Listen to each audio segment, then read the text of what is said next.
ஓசூருக்கு 23,000 கோடி ரூபாயில் மேலும் ஒரு வளர்ச்சி திட்டம். உள்வட்டச்சாலை, ஓசூர் பெங்களூர் மெட்ரோ ரயில் திட்டம், STRR வட்டச்சாலை, ஓசூர் விமான நிலையம், 8 வழி நெடுஞ்சாலை, ஓசூர் தருமபுரி புதிய நெடுஞ்சாலை என பல்வேறு வளர்ச்சி திட்டங்களை தொடர்ந்து புதிதாக 23,000 கோடி ரூபாயில் ஒன்றிய அரசு பெங்களூரு ஓசூரை இணைக்கும் விதமாக வட்ட தொடர்வண்டி பாதை அமைப்பதற்கான திட்டத்தின் முன்வரைவை முன்மொழிந்துள்ளதாக தகவல்கள் கிடைக்கின்றன.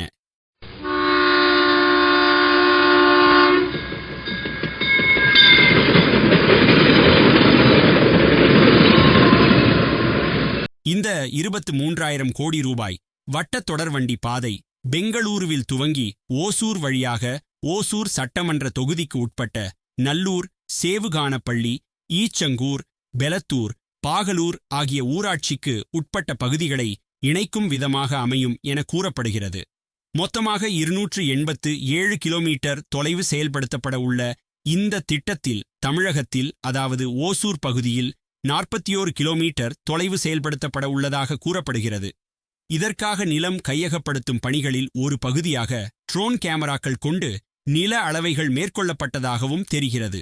இது தொடர்பாக முறையான எந்த அறிவிப்பையும் ஒன்றிய அரசு வெளியிடாத நிலையில் இந்த திட்டத்திற்காக சுமார் 500க்கும் மேற்பட்ட ஏக்கர் பரப்பளவு விளைநிலங்கள் கையகப்படுத்தப்படும் சூழல் இருப்பதாக கூறப்படுகிறது. இதற்கிடையே அப்பகுதிகளில் நிலம் வைத்திருப்போர் அச்சமடைந்த சூழலில் ஓசூர் சட்டமன்ற உறுப்பினர் மற்றும் கிருஷ்ணகிரி மாவட்ட ஆட்சியர் ஆகியோரிடம் இது தொடர்பாக முறையிட்டுள்ளனர். இதையடுத்து இது பற்றி தெளிவுபடுத்துவதற்காக பகுதியில் நிலம் வைத்திருப்போர் மற்றும் உழவர்கள் ஆலோசனைக் கூட்டம் இன்று வெள்ளிக்கிழமை ஓசூர் அருகே உள்ள பாகலூரில் நடைபெற்றது.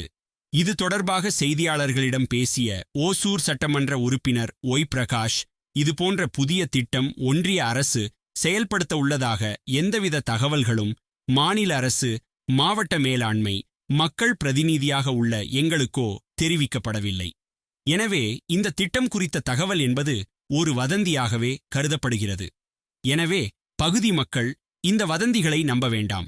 இந்த இடர்பாடு தொடர்பாக வரும் 6ஆம் நாள் கூட உள்ள சட்டமன்ற கூட்டத்தொடரில் எடுத்துரைத்து தமிழக முதலமைச்சரின் கவனத்திற்கு கொண்டு செல்வேன் என கூறினார்.